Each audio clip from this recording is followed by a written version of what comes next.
You never truly know people until you take the time out to get to know people.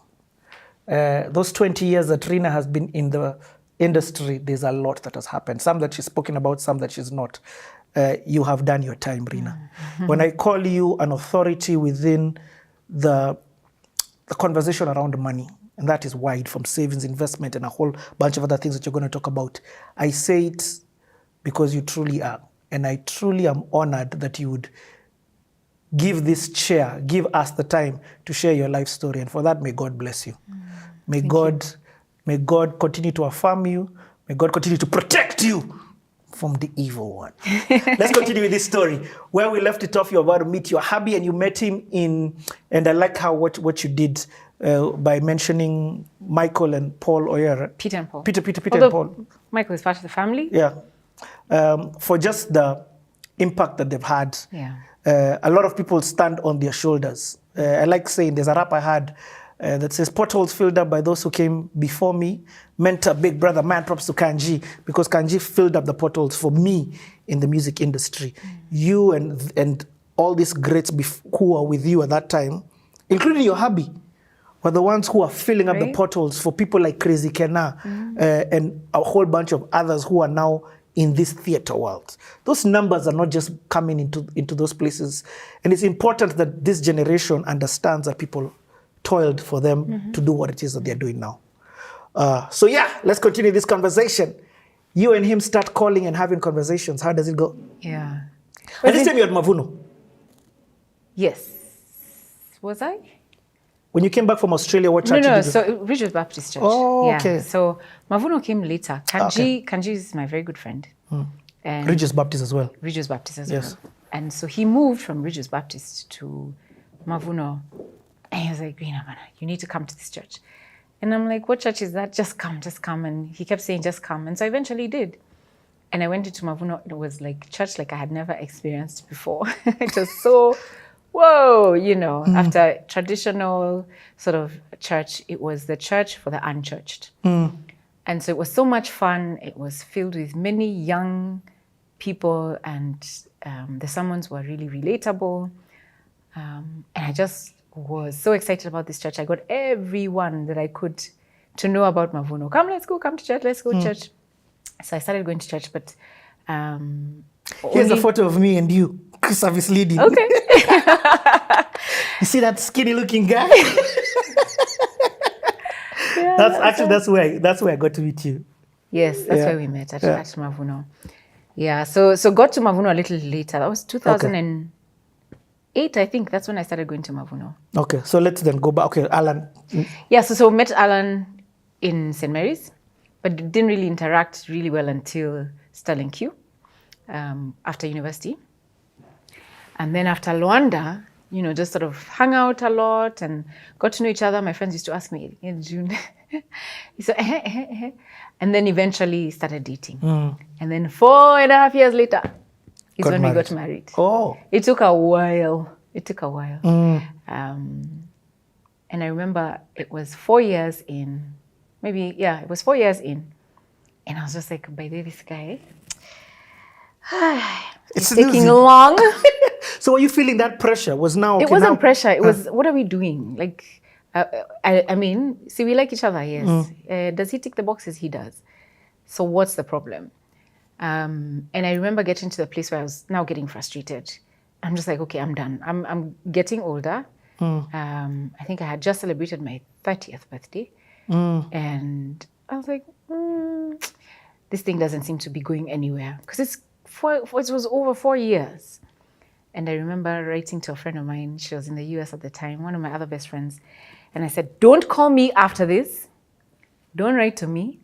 But if by 5th October of this year, this guy has not proposed, I'm done. And I told her, I remember I cried after that email and I clicked send. And then I was like, so I've made a decision. In August of that year, Alan proposed. But I'm not those mamas who'll be like, when are we getting married? When are you proposing? No. So, but what is it? I do understand. I understand it from a guy's perspective, of course, because I'm a guy. Yeah. But from a lady's perspective, what is it? Is this guy, is it, I don't call it biological clock, but is it the biological clock? Is it, No, I mean, I'm ready to settle down? I think I was ready. Oh, you are ready? Yeah, I was ready. And I think when I was younger, there's a gentleman who I really admired at our church. He was the chairman of our church. And I walked up to him and I said, look, I would like to have a conversation with you. When can I come to your home for tea? I was in my early 20s. I had just come back from uni and he said, oh, come anytime and whatever. And I said, okay. So he told me, he gave me a date and I went. His wife made us tea and I sat with him and I just asked him, it would just help me understand, how do you run your life? You're successful as a parent. Your kids are amazing. His kids were like my age. He was successful at his job. He had run a foundation that was doing really well. Like his marriage seemed to be working. Well, this is what I could see from outside. Yes. And so I just wanted to know a few things from him. So I basically was interviewing him in his living room. Yeah. And he said to me something that was so powerful. And he said to me, first of all, one of the things that I do is I take time every 3 months to review my life. And I sit down and I have these 5 pillars of my life. And he told me I have my marriage, I have my family, which is my kids, I have my, marriage and family couldn't be together, I can't remember, quite remember. He said he has his career, he has intellectual growth, and his spirituality and God in there as well. And he's like, every time he goes out, every 3 months, to have a personal retreat alone, he reviews those things of his life. And then he said, one of the other things that he has is a timeline. And he said, when you go back home, I want you to do something. Now you're 24. I want you to draw a timeline to the age of 80 and in intervals of 4 years. What do you want to see at 28? What do you want to see at 32? What do you want to see? Like that, yeah? All the way to 80. And so as I did that timeline, I made a decision about some of the things that I wanted to do. And it's been so interesting to see the power of putting a pen down to write something down. Write down and the power of visualization, right? And marriage was a part of that because marriage was important to me. And I remember thinking, I want to be married at 30. So the pressure wasn't from society. I get it. It was me who wanted, and I knew by 28, this is what I'm doing. By 32, I have a baby. I wrote that, yeah? And so if I'm 32, this guy's, I'm 30 now. By the time I meet someone else, oh my gosh, I have 2 years to have a baby. It was just, that's what I wanted. So the pressure that I felt was, it's been 4 years. If I'm not the person that you want to be with for the rest of your life, imagine, let me just go and start this story again with someone else. I even thought, okay, maybe I should even just go do my master's in the US or something. But let me tell you. Did he ever tell you why he took 4 years? I think he needed to be ready. Yeah. But let me tell you, if there's one man who I truly, truly respect, it is Alan. Like, honestly. Of course, aside from my father. He was the only man that I knew who wanted to know me without touching me. You understand what I'm saying? You No. don't. I Dudes do. all through. Yeah. It's for, where do I, it's like, they're like hyenas. Like, honestly. But this guy was so different from every single other dude I had gotten to know. He wasn't manipulative. He would say the truth. The other day I was looking at some conversation between some teens and I'm just like, oh my God, men, boys are such liars. Why do you do this? You just lie. Richie, if you have a son in the future, please mentor him, right? Anyway, so he was one of the, actually, honestly, the only man who just wanted to know me for me. You were pure before marriage. I was. That was rare. Yes. That was rare, and that still is rare. Yes. And hopefully we get to hear more stories. In fact, thank you for sharing that. Yeah. So I when I look back now, I really appreciate it. I think also he needed to know for sure for himself. Anyway, so he eventually proposed and we got married. Okay. As we're giving a clap to the guy. We know. we can imagine. And also you are so again, during a career of my life at 4UP, I've gotten to work with a lot of strong personality type A high achieving women. Okay. So Mulinge, Caroline Mutoko, yourself, and a whole bunch of others that I can't even name.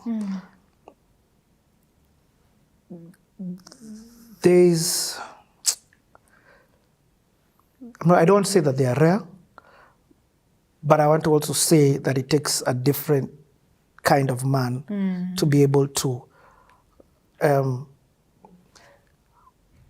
be with a woman like that, who's very high achieving. You get at a very young age. I mean, at 28, have you heard the story that you told us? who was in that thing?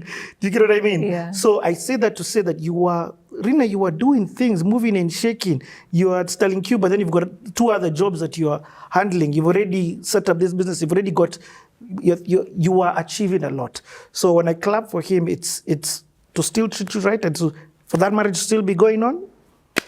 I thank God. I think he's very solid. He's very solid as a man. And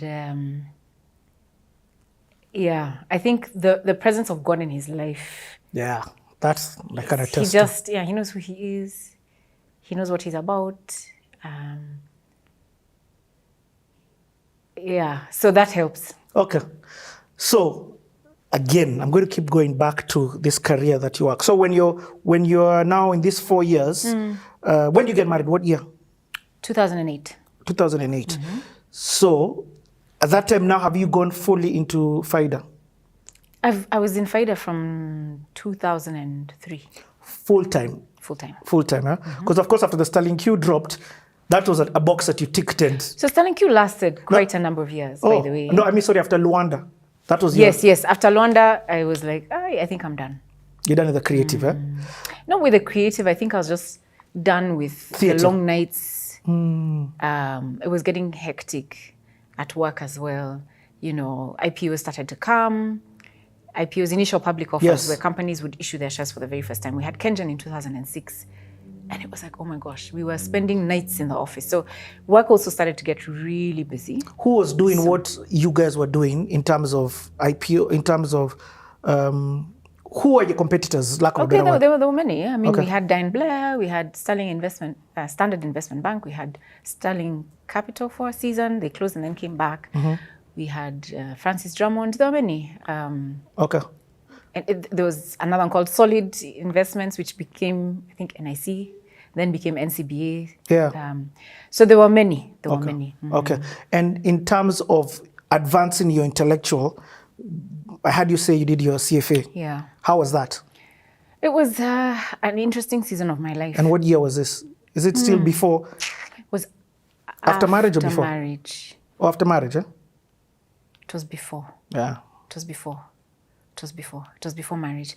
So before I got married, actually that's why I left Sterling Q, I've remembered. Now I went back to school as well. And so did my CFA level 1. So it's a chartered financial analyst program that ends up giving you a designation, and it's the distinguished designation for those in the finance and financial analysis portfolio management industry. Okay, so it's not a requirement? It's not a requirement. Oh, okay. However, for certain jobs, they look for CFA charter holders to act in certain positions. Okay. So as a business that is in maybe private equity, perhaps certain types of corporate finance advisory businesses, you need a CFA charter holder as an analyst. So there's certain spaces where you need a CFA charter holder. And I was like, again, that whole thing of being the best that you can be in what it is that you do, I knew that that's what I wanted to do. I wanted to be the best that I can be in this career that I had chosen. And that was a path that was a natural path for me at that time that I saw that, doing a CFA would be the thing. So I started, I did my level 1. It was fine. It was really tough. My social life again died. And I guess that also contributed to the delay in Alan and I getting to, know each other really well, because I'd be busy studying. It's demanding. It's very demanding. So I did CFA level 1, it was fine. Did CFA level 2. Studied really hard. Took a month off work to just study. And then I failed. I was like, ish. Then we only have one exam a year here in Kenya. Okay, at that time. I don't know about now. One exam a year. So I was like, okay. People fail. Some people take 8 years to get their charter. So let me do it again. Year number 2. Study. Took a month off the last month before the exam. And I failed. Again. Wow. Richie. Like, I don't fail. I'm not a failure. I'm just saying. Yeah. Hey. Must have been hard. And I said, okay, I can do this. And I did it again. And one particular subject, I just missed by a few, like, it was like a dot. And that particular subject is a compulsory one to pass. And I did a third time, and I failed. Do you know, I didn't come out from my room for 3 days. Wow. My father came, opened my curtains, and said, what is it? Get out. Can you get up? Life doesn't begin and end in an exam, eh? Get out of your bed. I was depressed. Yo. Because I'm like, what am I good for? I can't do this thing. Huh? Hey. Anyway. No. Oh, Lord. I know, given the industry I'm in, there's this way we carry ourselves. We need to be able to, how can you feel that exam? There's so many people who've come and done it and passed. Anyway, so I made a decision. I was like, you know what? I'm not going to be the CFA charter holder. I will employ a CFA charter holder. I love it. And I said, it's fine. It is okay. It is fine. Listen, I am the A student, no, but I'll employ the A student. It is okay. So anyway, my mom made a joke the other day. So I had a brother who's my cousin, but that's another part of another story, who was murdered last year. Yeah, and my mom said, during one of the meetings that she had never found or ever seen a smart child like that one. Even her children, there's no one. He used to get A stars in everything, eh? What? Everything. So I wasn't top of my class. I was an average-ish, but upper average. Yeah. But I didn't fail, Richie. Like, I never failed. Anyway, so CFA taught me you can fail. And it was very humbling. But I also realized life is not about theories and academics. It's about wisdom, applied knowledge. Yeah, it's about wisdom. Yeah, it's also about being able to be very practical in making choices and decisions. And do you know that failure that I have had is what has made me sensitive about explaining financial concepts in simple language, using examples. Yep. Because I know what it means to be told something in a jargon way and be like, what did you just say? And I'm like, okay. So I'm able to then explain concepts simply so that guys can understand. So there was a positive element about it. Yep. But it still gives me a chip on my shoulder. Let me ask this question. Yeah. With money, I think about Julian Kyula CTA that I had, and he explained how the 2008 was the global recession, as well as our post-election violence, the double whammy, as he calls it, double blow, and how it turned his life around. It really negatively affected him. Later on, that became a positive. In the industry that you work, how did it affect the company that you are working for? What did that mean? So, we've had lots of cycles in our industry. Okay. And I've been there for a long time. 2002, I think, was one of the worst. So when 2008 was coming around, we had already seen... 2002 was the worst. Yeah. When we're having a change of regime. Yes. So change of regime always affects... 2001, I think, was the worst. And then every time we have a change of regime, there's a problem. In fact, in the investment industry in Kenya, so when people we buy are in cycles of 5 years. Yeah. Yeah. Isn't that disgusting and horrible? It's very sad. It's very sad, but it's not unique to Kenya. Okay. It's most emerging markets. Why? Because you have leaders who come with their own priorities, with their own, so we're going in a certain direction. The theme is infrastructure. Then someone else comes and no, scrap that.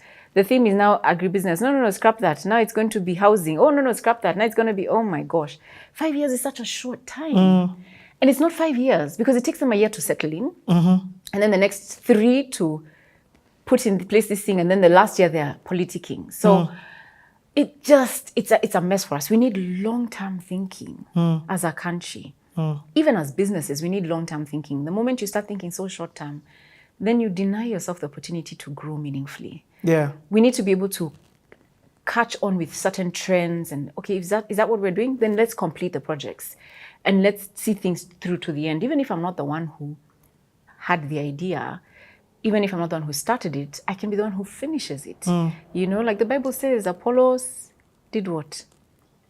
Planted. Someone else came and watered, and someone else will come and reap. Yep. Right? And that's how we need to think. 40 years, 100 years. It was Vision 2030. It wasn't Vision. Yes, it was Vision 2030. But was it really Vision 2030? Anyway. The concept was fantastic, except that with changes in regimes, then... So what advice would you have for individuals to cushion themselves, to not get panicked? What are some of the things that, for example, you as an organizations do to give investors? Because you're handling money. You're handling people's... And you know, money sounds like money. You're handling people's livelihoods. With what advice would you give people? Investors, or what do you mean? Yes, investors. Like, for example, let's say I've invested my money and I know elections are coming up. What kind of advice do you do to just give us peace? Or what are the kind of advice that you have given people? I hope, are you getting the question I'm getting? Yeah, I think I am. Yeah. So let me try to answer your question. I think... Yes. Yes. Okay, powerful. Let me ask, in all this time, is there something that didn't work? You know, I don't want this to sound like a superhero story that only has the fairy tale like, with all happy endings. And yet, guys are like, kwa ground vitu ni different. Yeah. Because if you've read my book or my... I intentionally didn't read your book. You did not read? So that I can go back and read. Because so if I read, I'll be biased and may not ask because I already know. So then I'll tell you something I've talked about in the book. Okay. And in 2020, there were a series of events, and one of them was losing my mom in 2017, because I think I would say that was one of the most tough moments for me. And that was because, you know, my mom had become my best friend, my companion, my role model. She stayed with me here for 5 years. Here? Yes, before she died. Wow. Because she was unwell and she needed to be close because medical attention, and there was nobody at home to stay with her. So she came here. So we had become very close. So unfortunately... How did that feel, first and foremost? The good thing of you being able now to take care of your mom. Of my mom. At first I was a bit confused. Because you see, you remember the woman who was telling me, go and get that 50 cents, go bring my change. And now suddenly I'm having to even tell her what to do. Now today you need to go to the doctor. Wow. Today you need to take this medication. Today you need to do this. At first I struggled a bit, and it's usually a very tough adjustment. And when I talk to my friends also, those who have gone through it, it's usually very difficult to live with that. That person who brought me up and who was so much in charge is now no longer in charge. I have to actually take care of them. Wow. It was tough, just adjusting to that reality. But it was okay, and she was happy because she would take her medication okay. She was okay for 5 years. But unfortunately, eventually, we lost her in 2017. So that was very painful. But at around the same time, something else happened. And that's when I separated from my husband, and then eventually divorced. And one of the things that you have to deal with in those circumstances, obviously, is ask yourself the tough questions. We've been together for 25 years. First of all, what has not worked? Why has it not worked? And is there something that I could have done differently? But I said, I will not walk out until I am sure there's nothing I can do to save the marriage. So, of course, when that happens, it comes with some difficulties, several adjustments. Remember, you have friends, you have family, you have children, you have church, there are too many stakeholders. You've integrated your... Yeah, because it's an integrated life. And you have to deal with the aftermath. So one of the things that bothered me was actually to ask myself, out of all the projects that I've successfully done, I see. so this one, imeniweza. How? I'm not used to failure. I'm an A student. I'm an A student. Now am I scoring an E on this one? Let me tell you, that was difficult for me. Yeah, I can imagine. Yeah, but eventually I came to terms. And I came to accept that failure is failure. And sometimes we have to accept failure as part of our life. And when failure happens, it doesn't mean that your life is over or you are incompetent. It just probably means you are in the wrong place at the right time, or, you need to decode that yourself and see what went wrong. And I decided, I struggled with this, even how to write it in the book. Oh, you wrote it in the book? It is in the book. Hey, you're an open book, huh? Yeah. My book, I've talked about everything. I did not hide anything. So I eventually decided I'm going to write this because I also want to tell whoever is reading the book, the story, that it is okay to fail. But when failure happens, you take the lessons. And failure can be anything. It could be a marriage, it could be a job, it could be a business, it could be anything, or a project. It's okay.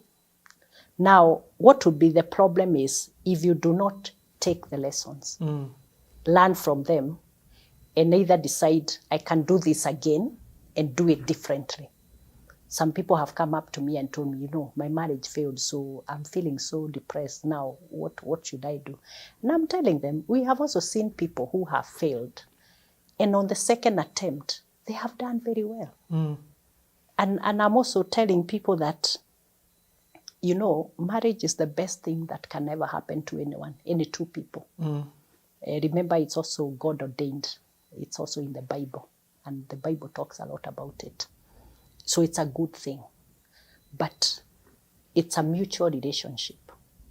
Both have to work at it, and it's hard work, but the two have to work at it. And there are some basic, non-negotiable minimums. Love, companionship, and respect for it to work. But there are cases where it just does not work. If the marriage is abusive, and this can be either way, it could be male or female, then it loses the prerequisites. It is okay to accept it is not working. And we have also seen cases of people getting maimed or even killed in marriages. And you're thinking, wow, this could have been arrested earlier if people accepted that there was a problem and acted on it. So we have to be very open and also remove the stigma that sometimes comes with a failed marriage, either way. Because sometimes, you find, your friends have disappeared, your relatives, no one wants to receive you in your house or in their house and all that. That happens all the time. Even and in I the think church. we need to remove that stigma from either separation or divorce. It's important. You've spoken and you've talked about marriage being God ordained, but I'm also aware that, especially in the context of the Kenyan church, Yes. Divorce is shunned upon. Yeah. So I've heard you talk a lot about God and how the church has played a big part in this. Did that affect you? Yes. Because, it was a very difficult decision for me. And that was also in the context of my faith. Should I or should I not? But eventually I said, well, in this circumstance, I will do what I need to do. Okay. because I also don't want to bury my head in the sand like the ostrich and assume that everything is fine. So that's what I had to do. But it's not an easy decision. I can imagine. Yeah, because the church tells us it's a contract for life. But in some cases, it really does not work out that way. So I think we just have to take the reality as it is. Okay. Yeah. What have you done to get you to the point that you can even put this in your book? In fact, now, hey, me and you are going to read that book. But for those of you who want to get the book, the description is in the link to buying the book is in the description. All the details are there. And we're going to have a conversation about the book, but I think it's just a nice, good point for me to interject and let you know that this book is available globally. So again, I'll come back to that. I'm cognizant that somebody just doesn't write about something unless they've healed from something. Yes. But I'm also cognizant, I'm also aware that I have a lot of people who are still stuck at this stage of heart. And it's not that they don't want to heal, but they just don't know. It took in 25 years. That's not... It's a long I'm time. at 10. I'm not even halfway you. Yeah. You know, a lot of what I've talked about in the book is about the resilience, because you know what resilience does. When you create that inner strength, you are able to deal with very difficult, especially the life events or the failures in life or the challenging environment. Like when I was growing up, it was not easy, but you develop that resilience and say, well, I have my eyes on that ball and nothing is going to stop me. So we have to create that inner strength and resilience and somehow find a way of loving ourselves despite the failure. Wow. Once we do that, that will propel us into that next phase of accepting things for what they are and moving on. And this also applies to death, for instance. You know, the death of my mom. It also took time for me to sort of like come to the reality that, oh, she's no longer in her room. She used to occupy one of the rooms here, and which I had built specifically for her in mind. Wow. Because she was not mobile at that time. So you almost feel like, I'm going to say hi, and then you realize, oh, she's not there anymore. So it takes time, but that is why we need to build that inner resilience in ourselves to deal with the situation. And then also, our faith sometimes also helps us a lot, because it also gives us that hope that everything will be okay. But you know, we also have to accept that, well, things being okay does not necessarily mean that we have no issues we are dealing with. We always have an issue we are dealing with. Otherwise, then we also lose the purpose of life. Imagine if every single day things were going the way you want, you know, you have nothing to worry about. I think it will be sort of a boring life. I don't right? mind that boring life. But it's not real. It will not happen. Yes, it's yeah. So one day you wake up and you're like, wow, I'm short of cash. What do I do? The customer we had promised to pay has not paid me. What do you do? Yeah. So you need sometimes those challenges to build that resilience in yourself. And once you do that, and then of course, even when it's a failure, you accept it for, it's a failure, but it is not me who has failed. I mean, the project didn't work out. So if I try again, maybe a different way, it will work out. You try again. So it calls for that I always like to say that you get unstuck. And it's not as easy as I'm making it sound. You are right. Because it calls for you as an individual to accept to get unstuck and say, I am moving on despite what has happened. So despite the failure, I'm moving on. And then you try to configure what will my future look like without a partner or in another environment or another relationship or alone. Yeah, all alone. And I mean, these days we say you can be alone but not lonely. Yes. And it is okay. It's perfectly okay. So that stigma needs to go, you know, and that is why I decided to talk about it in the book, to tell the people it is okay. It's best if it works. But if for whatever reason it does not work, it is also okay. Just move on, get unstuck. Life continues. You are a blessing. You are a fountain of wisdom. We're coming back to continue this failure story, because I want to hear now from a working perspective, career perspective. Yes. Are there some things that have not worked? Just as an encouragement. Are there some L's that were taken in your career? I thank you for even sharing the life ones. I wasn't even expecting you to share the life ones, but you've opened up your heart and your life, I know, so that others can. It can encourage somebody Yes. that it's okay. Yeah. Yeah. So thank you for that. Let's change cameras and batteries, guys. Hit that subscribe button. Buy that book. We're coming back. The conversation is not yet finished. We've got a bit more to cover. How do you motivate yourself, especially after failure, or while you are in this process of, I've just shut down my business? The thing about you, you are the perfect candidate to have this conversation. What makes you keep getting back up? Because you've had some epic failures in terms, and I put that in quotes, in terms of you have the perfect excuse to quit. Yeah. Yeah. Well, so there are different ways to look at it. So my first company is still there and doing very well.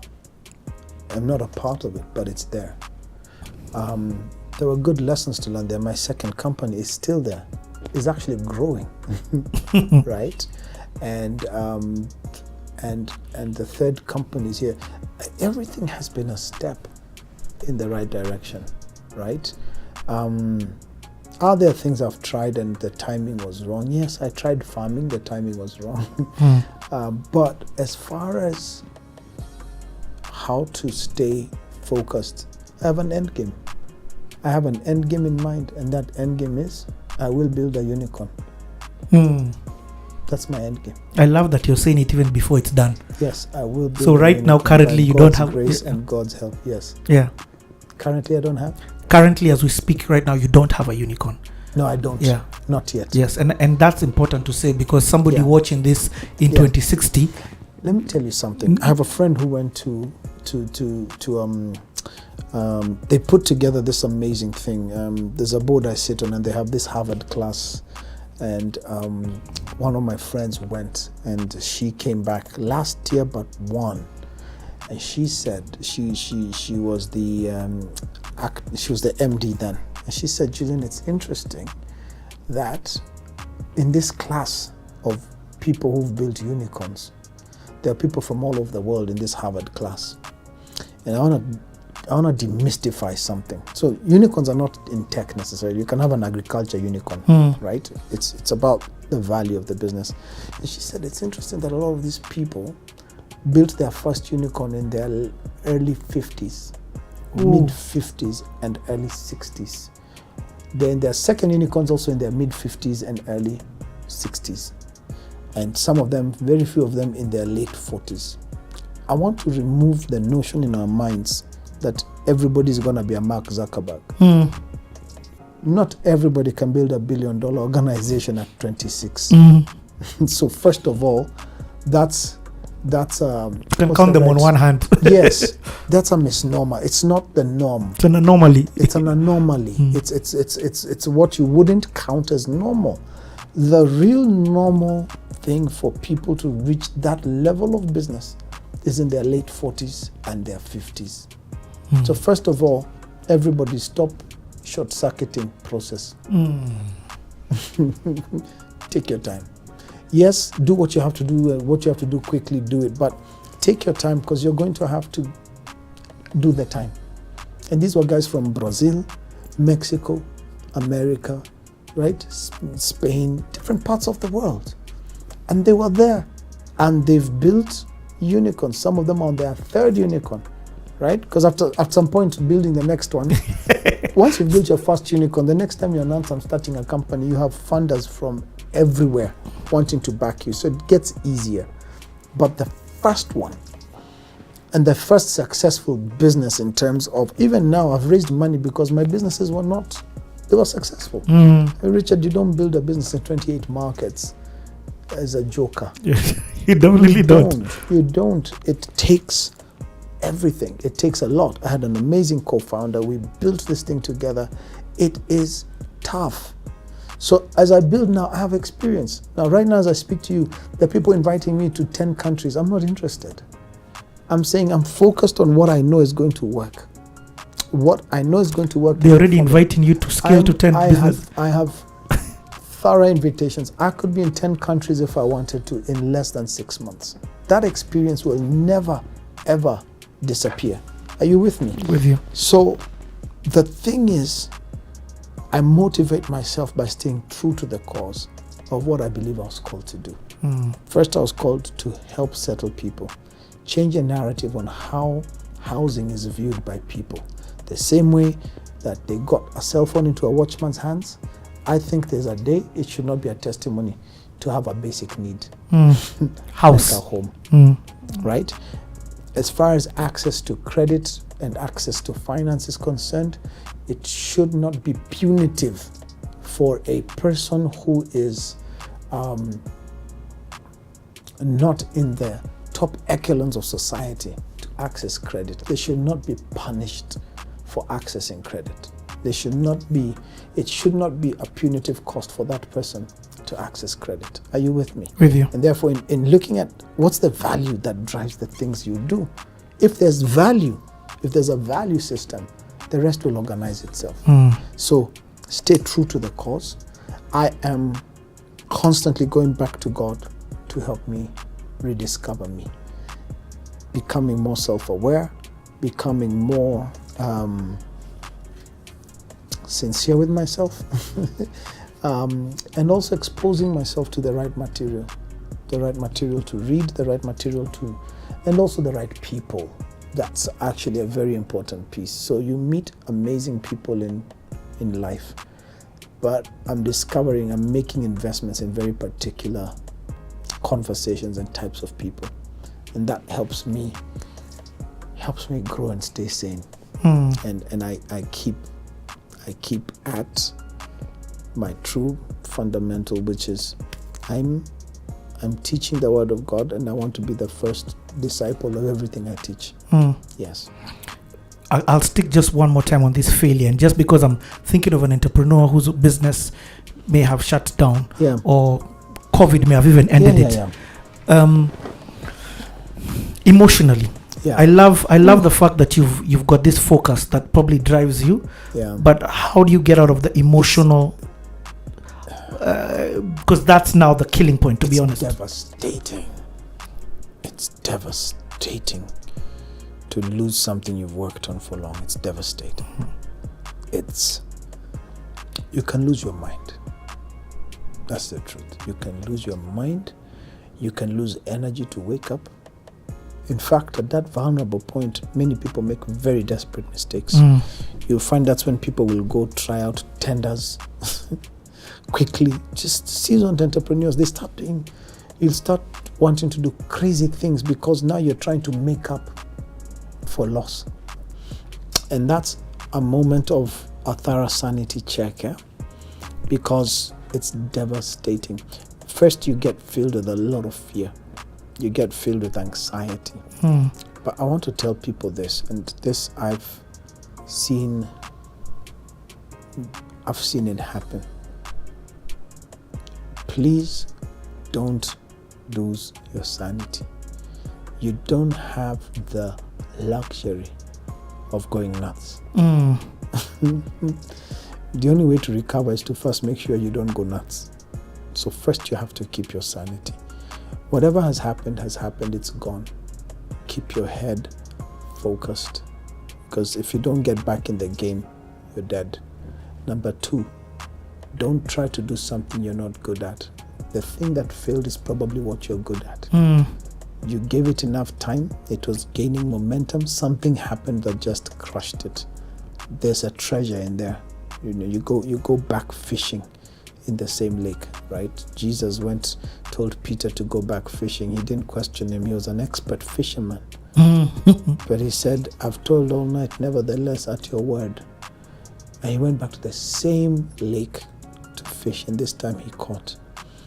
And sometimes we just need a different mindset, a different word to go back to the same waters, and we'll catch. So I want to encourage someone who may be there to say, look, you may feel like the world has come from under your feet, but please hear me clearly. Don't lose your mind. Become very self-aware right now. Catch yourself. Catch yourself. Stop snapping at your spouse or whoever you're snapping at. Catch yourself. The thing can be built again. It's really just a matter of time. If you take what you've thought through and built. When I woke up and decided I'm building again, I was able to raise enough money faster than I've ever raised. Yet, I was busy looking down on myself. So I want you to know it's possible to get back in the ring, but use your experience and be honest with people about it. Don't try to camouflage it. Be honest with people about it so that they can trust you from the get-go, because chances are they'll have done their homework if they're gonna fund you. And don't exaggerate truths, just be honest with yourself, but get back into your game. Richard, that will keep you sane, is to see it beginning to work again. That's one of the things you can do for yourself. If that's not possible, then get something to do and get your hands busy. Just don't stay idle. It will eat you and you will sink into a depression faster than any midnight train. You will sink into a depression.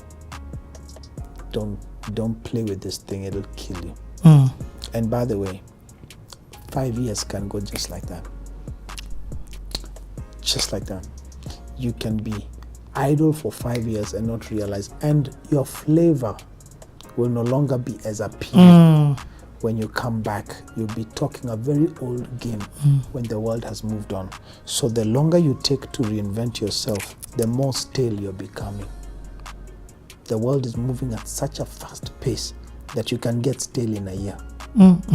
So get back in the game now, or just forget it.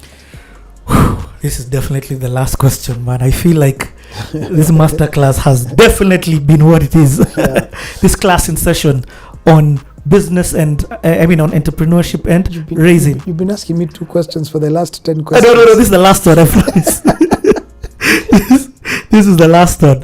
Man, I have so many more, but I'm like, no, I put a hard stop at 2:00. So I want to understand one of the biggest problems that we have as entrepreneurs and business people in today's day and age is employee retention. So at this stage, when you're doing business, how do you retain employees? How do you prevent high turnover? Because you're the pioneer. I speak this as somebody who did this in business, and I saw people look at my staff, offer them 10 times more, the Audi, offer them better perks. How do you retain employees? So guys, Kunje Shati, we started all over again. And now from there, we went heavy TV now. So we created shows. We had 1,000 hours of content on air per month. Yeah, 1,000. You know, that is a lot. That's a lot. In a week, if you have 7 hours, that is already a lot. Yeah. Because that's every day having 1 hour. Exactly. You had 1,000 hours worth of content on all the different stations. Per month.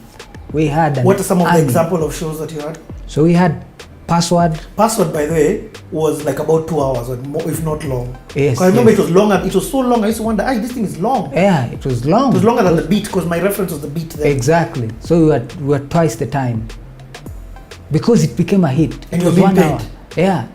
Then it became 2 hours, and we were being paid. And on top of that, you had your SMS code. Now I came back, and there was a guy who is now double alive, SK the businessman. Because I You went had there, learned. I learned. I saw 7 months is a long time, man, to just see. And you're thinking everything is a business, man. Everything, 100%. Oh, we make a t-shirt. It's a business. There's everything. So I You were learned. schooled. I was schooled for free. It wouldn't have been for free, it would have been for your soul. Exactly. But I'm lucky. I don't know why they took so long to ask me to sign. Because I was there learning. When I came back, I knew. Now I knew how music, the difference between show and business. Yeah. When I came back, now. First of all, what I'm trying to figure out where were you? How is that like 1,000 hours or something like that? 1,000 hours. Okay. So we had K24. Oh yeah. Okay. Yeah, K24. Then we had NTV every day. Then we had NTV in the morning. Yeah, every day. Then we were given NTV midday. Yes. Yeah. So we had morning, midday, and 2 p.m. daily. Then we were QTV. QTV, we were given a show called Chair Live. Yeah. That's crazy. In the morning from 6 to almost 10. That's crazy. Then from that after that we had another one midday on QTV. You just put in music now. Yeah. So then we were on Zuku. We had fillers on Zuku and Mnet. Then we were on Star Time. We had a daily show on Star Time. We were everywhere, man. So you guys were on the grind. We were on the But grind. also you were, because of where you were in the music industry, you had the content. Exactly, we had the content and we could access the content. And at that time, everybody wanted to be on TV. Exactly. Internet was, in fact, I think Yeah. me and 2 other people shouting. Exactly. So now coming from there, now just seeing how underutilized we have, the industry was unexploited. Oh, you completely. just saw opportunity. Me, I came and I was like, wow. I told Mike, let me show you, man. So 1,000 hours on TV, we had an army. Then I went and spoke to media houses. They gave us 90 hours of promotion for short codes. Now I was ripe. Sales. I was selling, man. So SK, you come back from Skato with all this business knowledge and you look Yeah. at Kenya like just one pot of opportunity. Exactly. So now explain to me the shortcut element. Yeah. So short code element, you have to remember that $3 million did something to my thinking, because I had never thought that you'd correlate my name and $3 million. That's 300 million shillings. Then Then, yeah, you're right, then. 205. Yeah. So you are maximum worth 3 million. Yeah. And by the time they're telling you you're worth $3 million, that means they probably can make $10 million from you. Exactly. Okay, so So that opened my mind. I was like, oh, I can actually be associated. So now we come back home and do it in Kenya. So we come in, and I was able to pitch now TV stations. Yeah, I pitched, man. I told them there's an opportunity. Short codes, number one, the short codes that are running down there at news time. Yeah. So we signed a deal with NTV QTV for running those short codes. And those short codes, what were those short codes So asking people to do? So there are 2 kinds of short codes. There is mobile terminator and there is mobile originator. Mobile originator is the one you send to comment. Mm-hmm. Yeah. Yeah. Hey, this is such a nice song. Hey, this is I request. Yeah. That's the first one.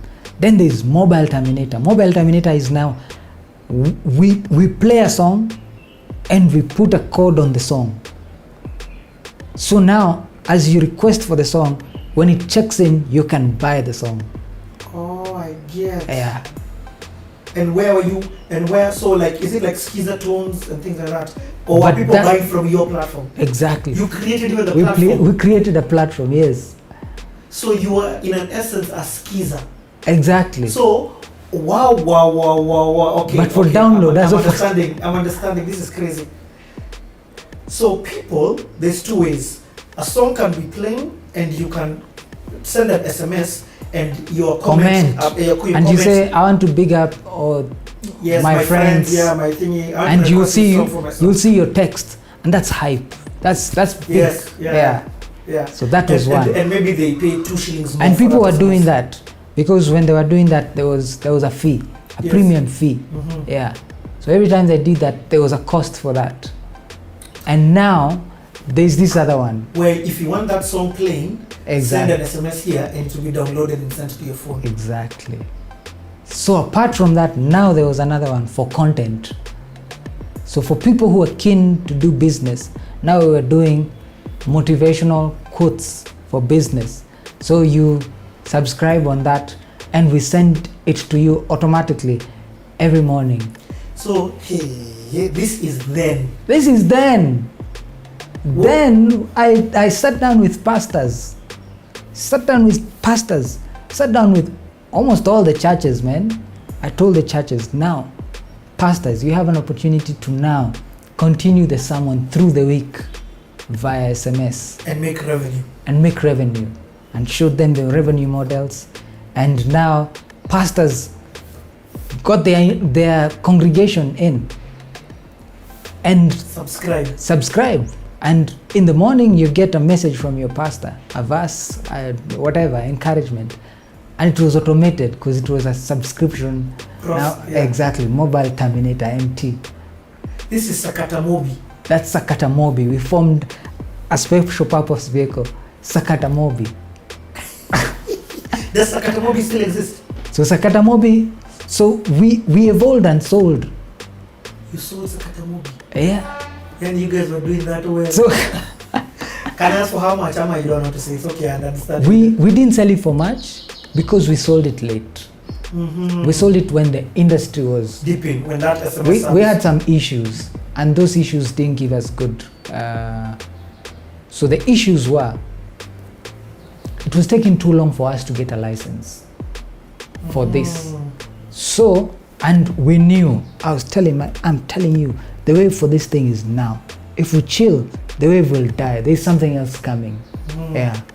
And the next thing that is coming is music, the content will stop being a product. Yeah. Then it will be a medium. Before it changes from product to medium, we need to get on this thing. So it was taking so long, so we were advised, why don't you just partner with a person with a license?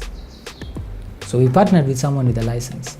Then pretty much the license, the owner of the license came in. So we were doing the business. Then the owner of the license, the networks insisted that they have to pay the owner of the license, which was a twist that wasn't there when we began. So now the owner, you can imagine the owner of a license who had a dormant license, and you have this 4 meter checking into your account. Yeah, okay, I understand. Tunajua your story naenda. And it's important in this story to demystify failure, because we failed many times than we succeeded. But when we succeeded, we made huge leaps. Then we got to a point where now we almost were immune to failure, because now we are picking principles from the failure. That is crazy. Yeah. Because we had failed so many times, man. You are known to it. In fact, failure was just another point to learn a lesson. Exactly. Like just learn. Yeah, because now we understood that business is a calculation. There are times you can miscalculate, and there are times where the ground shifts on a perfect calculation. And you still have to find yourself and go. So failure now was not new, and it wasn't scary. Because besides, we are going back to nothing. You know where you've come from. Yeah. Yeah, so we went in that thing, and we started doing churches, and we Had partner 1, partner 2, failed. Then we found. Then now we strengthened media. Media gave us a lot of airtime. By that time, there was something that was happening. Music, the product, was dying. Yeah. Yes. So we rode the wave for a bit. Then the wave started dying. Then, because music on phone was such a huge thing, there were wars, like download wars. There were cartels. Yeah. And to a point, cartels went to media houses and told them, if you don't pull Sakata Mobin now, we will never advertise with you. It was that bad. Because you were taking all their revenue. Exactly. And they were asking, who's behind these guys? Who are these guys? They're being told, some guys from Eastland. How? Yeah. Some guys were now a one-room store. Exactly. Churches blew up. Motivational blew up. We started partnering with them in vernacular stations for motivational. I have no idea why vernaculars wanted motivation, but they wanted. And there was an incentive for that. So there was a winning element. And that winning element, we realized that that's the future. So we had to make a choice. Do we want to go the betting way, or does it contradict our conviction? Yeah. So at that point, we saw the dip. So we had to exit. So we exited. Do nothing again. No, we exited, and now we needed now to take this and push it now to the next thing. Okay, I get it. To the new foundation. Yes. So we moved and we were liquid. So now that's a good. It's not a problem. Yeah. It's a good problem. So now we had learned to create businesses and sell them. So now because we had learned the principles through failure. Yes. So it was easy now to create something, make it profitable, post-revenue, offload it. Create something, make it profitable, post-revenue, offload it. So now at this point now, since we had 1,000 hours on TV, we had an issue. And the issue, we were being paid in arrears. 120 days in arrears, 200 days in arrears. It was hard, man. Cash flows. Cash flows were tight, because now you're at a point where you can't be able to pay these guys. You can't say, I'll pay you guys in 4 months. It was so tight to a point where we felt we were running on fumes completely. So we needed to build a solution, a different solution. So at that point, I told my partner, hey, I feel like I would want to build a different solution. It's not musical, but it's related. Are you interested? So he wasn't interested in that space. So he said, what space are you interested?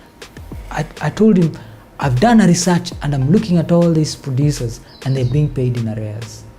And some of them are being auctioned. At some point, even us, we were auctioned because of the arrears payment. And I told him, if the banks will not touch us, because they didn't want to touch us. Your creatives. Yeah, instead of competing, create. Because they can't understand creatives. So I told him, I want to start a financial institution, a lending house for content developers. What? Yeah. That's how that came across. Exactly. Your own experience. Yeah, we were auctioned. Not because you don't have money. Not because you don't have money. Or owed money. Exactly. It's because you don't have cash flow right now. Because you're being paid in arrears. 4 months later or something. 6 months later. Exactly. So you're telling guys to wait, to chill. Hey, you take a loan like this. Hey. So and these were now bigger clients. Because at some point we were like, hey, okay, what's the issue? If instead of changing the product, change the client. And we changed the client into TV, media houses. But now the clients were delaying. So now we got to this point where we realized, okay, this thing is a loop. We'll find ourselves here.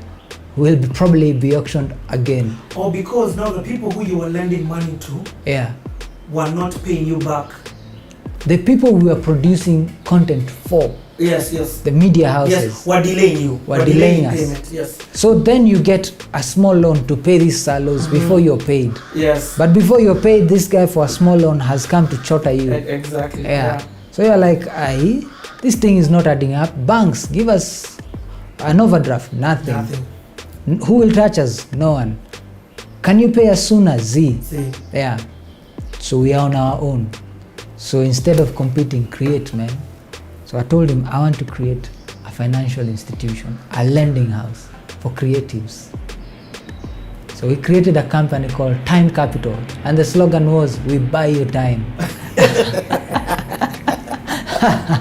It's incredible. Yeah.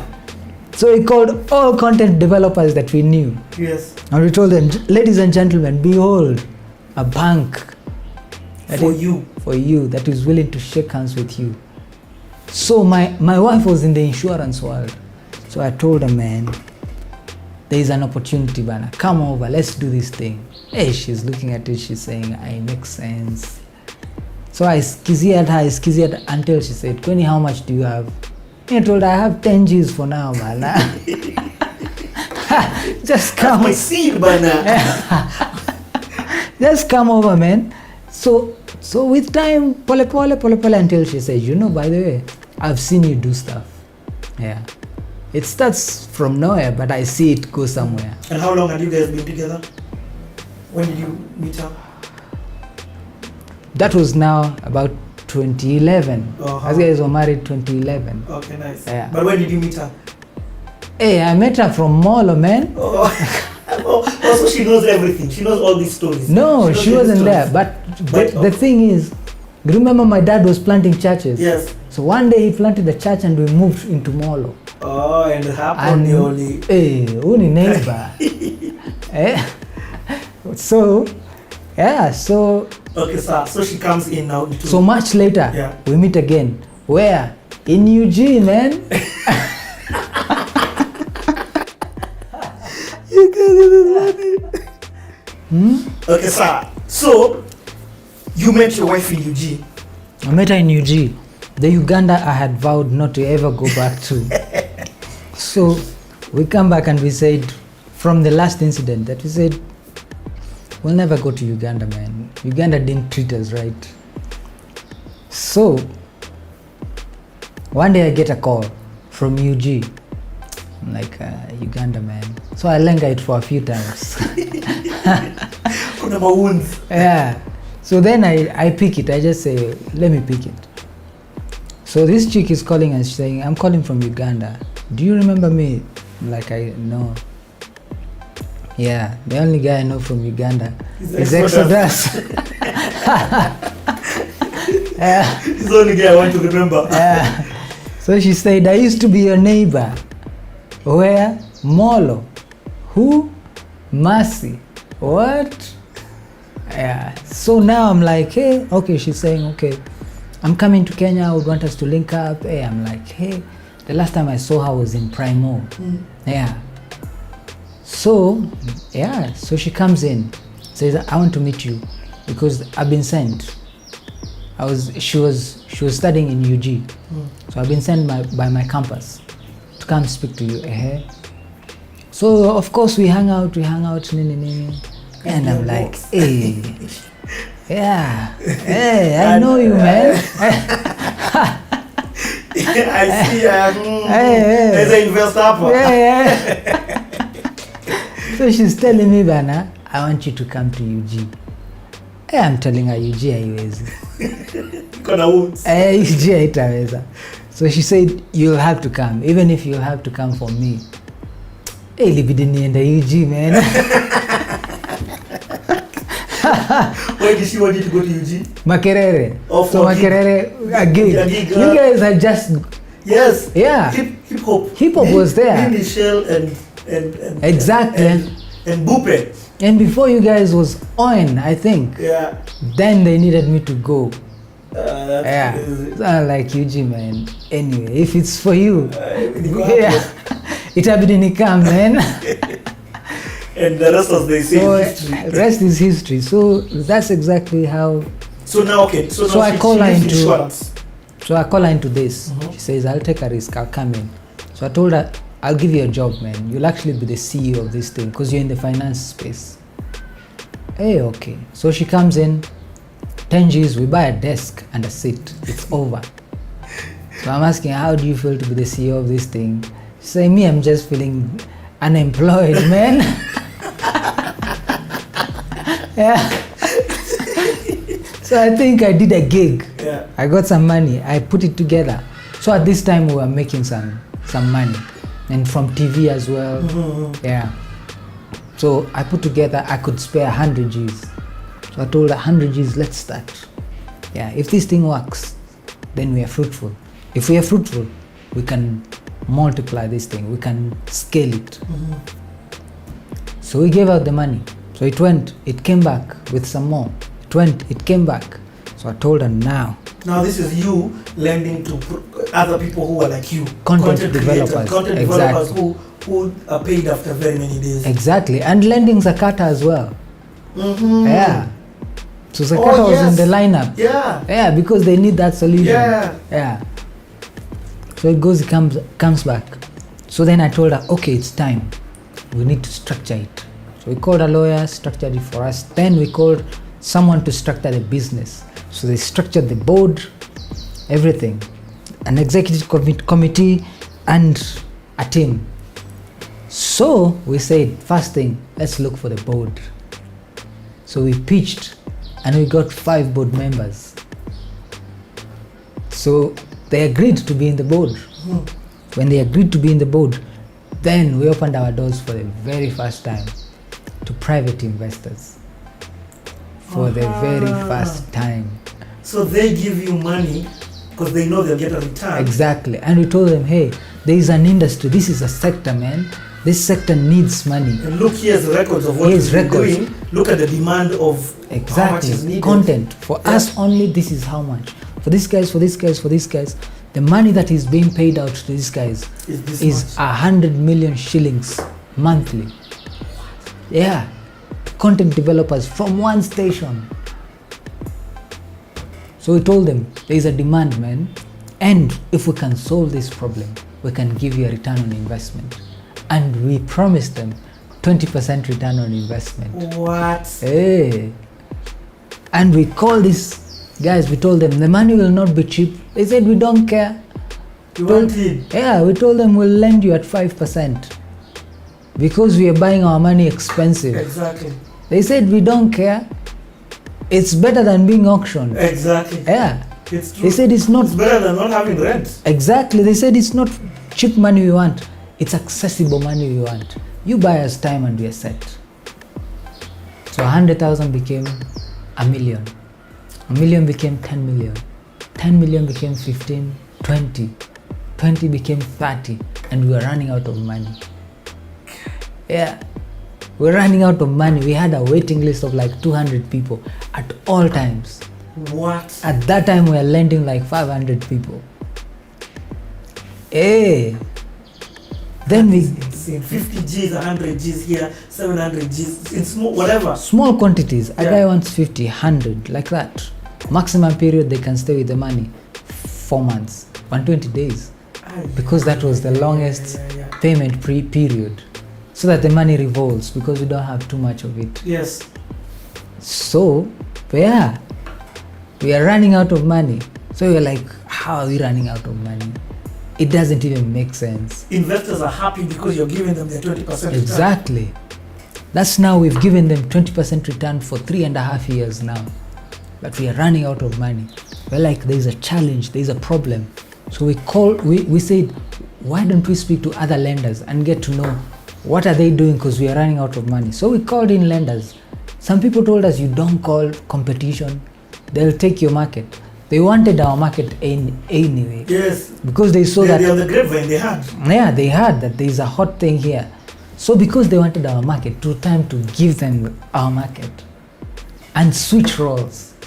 So they said, we've been running out of money for years, man. Where have you been? It's normal. So we said, okay, here's the thing. What would you do if we lent you the money? Yeah. You guys, this is becoming too much. Bana. The story is the same. Yeah. You keep switching roles, you keep becoming the solution. The solution. We hit a wall, we become the solution. Because instead of competing. Because we are now to compete with these guys who want the same market. Just create, because they have a need. So you're like, yo, yeah, I'll give you the money to give your lenders. Exactly. So you are going to become the private equity. Yeah, equity. Exactly. So we said, ladies and gentlemen, behold, a bank. We will lend lenders. So we called our investors and told them we are changing our mandate from retail lending to wholesale lending. You guys, this story is incredible. So some of them whose terms were ending took their money. Most of them, they said, wherever it is that you're going, if you give us the same returns, you roll with the money. We'll actually add some more. Rolled over. Now we started lending lenders.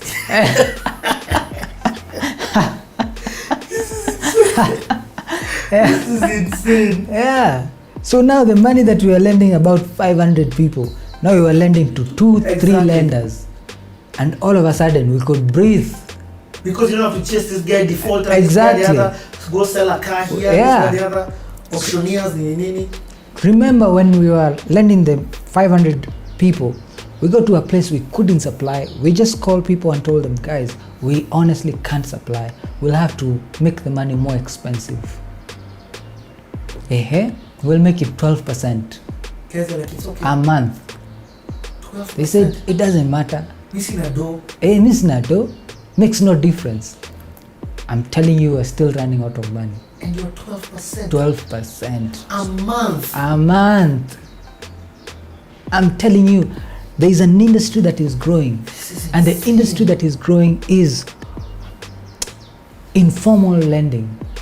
Informal in the pie of lending, informal lending is now taking 63%. 63% of lending. Microfinances, Shylocks, and the rest. Informal. Informal, yeah. Bank is shrinking fast because it's not that people want cheap money. But people, first of all, banks are a bit of a nonsense since it's 14%. Exactly. It's like They're not even lending. They froze. Yeah, they're not. They're trying to froze it. remove that 14% cap through freezing. Exactly. But through that, people have switched and found other options that they would have never looked for ever before. Exactly. Because it's not that people want cheap money. People want accessible money. That's all. But the banks are getting it twisted. They think it's cheap, the cheapness of money. But bank money is also not cheap. They say it's 14%, but it's not 14%. It's 18.3%. It's just what CBK looks at it and what the public looks at it. CBK looks at it at 18.3 because their hidden costs, sometimes they go to 20s. Yes. But the regular guy is thinking 14. So when that came into play, we shifted. Now we came into private equity. You lend the lenders. Lend the lenders. So now... Still under time. So we sold Time Capital. You sold it. Yeah, we sold. Moving on up. Yeah, so we learned. Don't fall in love with a vehicle, fall in love with the why. The why is the transformative impact. Yeah. Because when you fall in love with a vehicle, then you're crippled. So we got to a place where we now became Gold Avenue Africa.